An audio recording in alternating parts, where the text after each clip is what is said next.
basta-basta kasi nasa tao yan. Katulad ko, yung trabaho ko nga dito sa sa Manukan, umu-overtime din ako. 3, 2, 1 loading complete.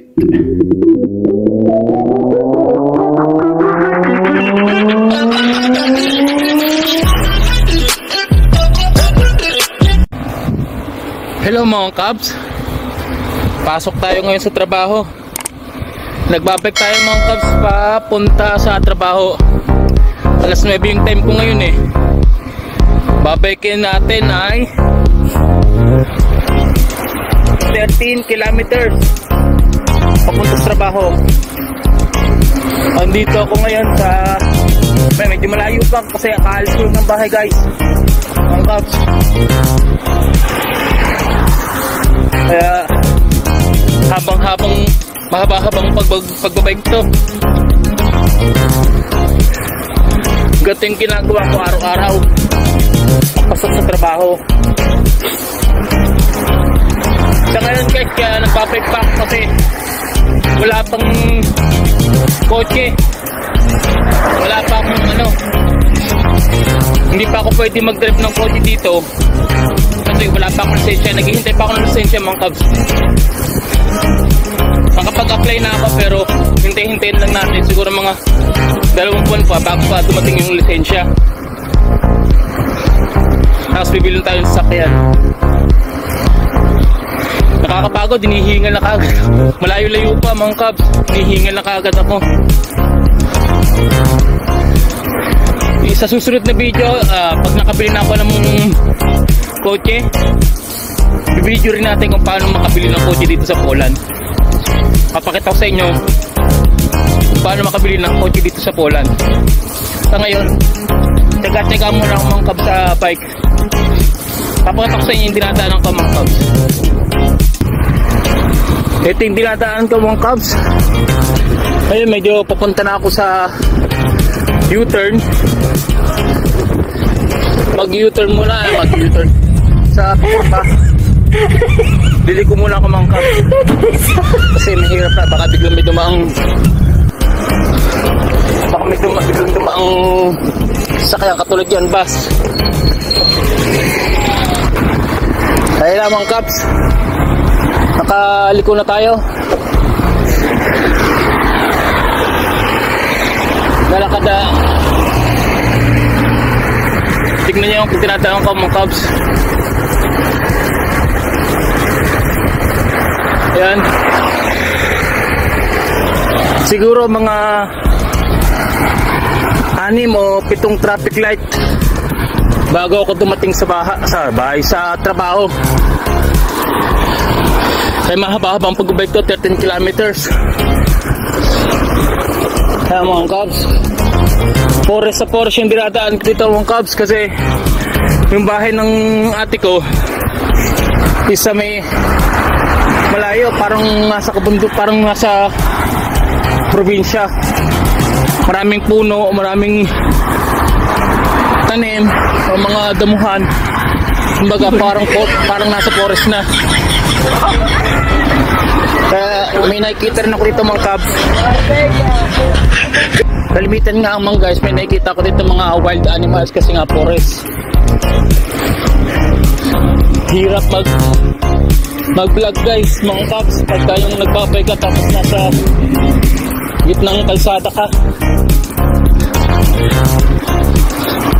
Mga wild animals na nakikita ko dito mga Cubs, mga kalimitan, usa tumatawid sa kalsada, parang mga baka o kambing lang sa atin sa Pilipinas. Tapos minsan nakikita ko naman mga baboy damo, mga bagsig na damo nangahabol pagka yung tinanoon mo sila, pinansin mo. Minsan naman mga Cubs, fox, wild rabbit, tapos minsan forest wolf, yung maliliit na wolf lang, kumbaga parang asong gubat pero wolf siya.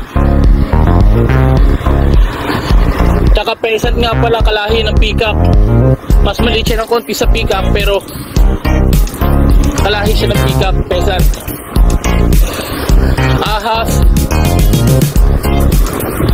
Nakikita ko dito mga kabs, ang dami. Kaya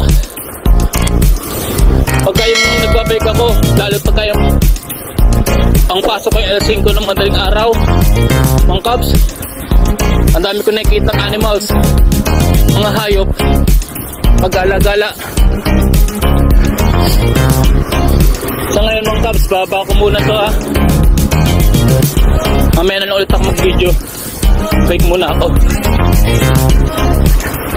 Yan na nga mga kabs, medyo malapit na tayo ngayon sa trabaho. Lapit-lapit na tayo mga kabs. Kanina kasi kaya hindi na ako makapag-video kasi mahirap mga kabs. Nasa highway ako, pangunahing daan. Tapos nagbibideo ako, mahirap na, baka masagasaan tayo, daming sasakyan mga kabs. Ito nga pala mga kabs, dumadaan ako sa isa sa pinakamalaking company dito sa Poland. Warehouse to. Laki niya mga kabs. Kaliwaan yan, meron sa kaliwa, meron sa kanan, meron sa kaliwa. Dalawang building siya. Laki niya mga kabs. Ayan o. Minsan pinapangarap ko rin magtrabaho dyan, pero pahirapan makapasok dyan mga kabs. Kasi nga ang tinatanggap lang nila dyan mga lokal. Tsaka kailangan kung tatanggapin kami nila, kompleto ko sa payless. Yung hindi na sila mag-aaskaso ng papeles mo para wala na nga naman daw hassle sa kanila. Kaya pahirapan makapasok dyan mga kabs. Ang ganda ng company na yan, lahat high-tech. Ultin mo daw sa pagpipiki kasi may kakilala ko dyan, bang lahi. Picking daw nila parang easy lang. Overtime din dyan, malimit. Medyo malapit tayo mga kabs, konti na lang. Papakita ko sa inyo yung pinagtatrabahoan ko. Sa Manukan nga pala ako nagtatrabaho mga kabs. Wala akong kaalam-alam dati sa pagtatrabaho sa mga gatong linyada katulad ng Manukan o butcher. Dahil ang trabaho ko dati sa Pilipinas, factory worker nga, pero more on sa electronics. Tapos yung sa Kuwait naman, team leader ako ng sa warehouse, team leader.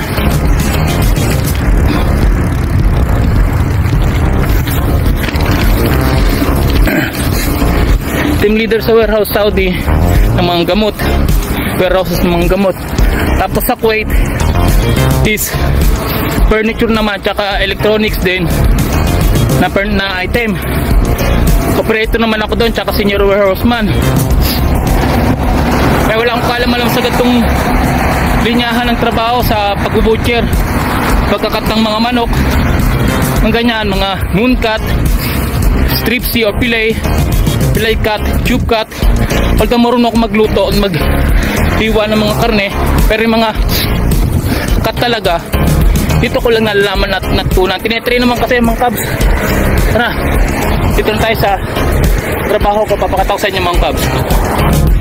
Ayan, ayan na mga kabs, dito ako nagtatrabaho. Nakita niyo yan, super drop. Diyan ako nagtatrabaho, company na yan. O siya, back mo na mga kabs, at paparada ko muna itong bike at mag-iin muna rin ako. Yan, nandito tayo mga kabs sa trabaho sa Lakan. Nakapag-in na tayo. Papalit naman tayo ng damit ngayon para sa uniform.